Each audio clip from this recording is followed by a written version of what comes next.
అసలు వారి ఫిలిం నగర్ కబుర్లలో మనం మాట్లాడుకోవాల్సింది రోజా గారి కమెంట్స్ గురించి ఏమన్నారు.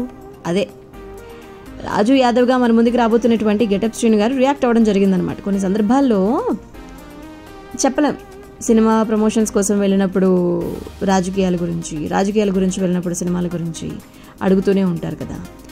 అయితే రోజా గారు అనేటువంటి ఒక మాట గురించి క్లారిటీ అనమాట. శ్రీను, సుడిగాలి, సుధీర్ కలిసి ఇటీవల ప్రచారానికి వెళ్ళడం జరిగింది. దీనిపై జర్నలిస్టులు అడిగినటువంటి క్వశ్చన్స్కి ఆన్సర్ ఇవ్వడం జరిగింది. వాళ్ళు ఎంత అండి, వాళ్ళ ప్రాణం ఎంత, వీరితో ఎవరు మాట్లాడిస్తున్నారో వారి గురించి ఆలోచించాలి కానీ వీరిని అనడం వేస్ట్. వీళ్ళంతా చిన్న చిన్న షోస్ చేసుకుంటూ చిన్న చిన్న పాత్రలు పోషించుకునేవాళ్ళు.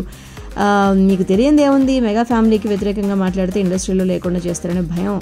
వారు ఆ కుటుంబంతో ఉన్నారు, ప్రేమతో ఎవరు లేరు. నిజంగా ప్రేమ ఉంటే వాళ్ళు మా ఎన్నికల్లో ప్రకాష్ రాజ్ గారికి సపోర్ట్ చేసినప్పుడు ఆయన ఎందుకు గెలవలేదు, ప్రేమ వేరు భయం వేరండి అని చెప్పి రోజా అన్నట్ట. అయితే కొన్ని సందర్భాలు ఇలాంటివి తప్పు. ఏ మనిషి అందరికీ నచ్చడు. పవన్ కళ్యాణ్పై అభిమానం ఉంది కాబట్టి మేము ప్రచారం చేయడం జరిగింది. ఆయనకు 1,00,000 మెజారిటీ వస్తుంది. పిఠాపురం నియోజకవర్గ ప్రజల స్పందన చాలా బాగుంది.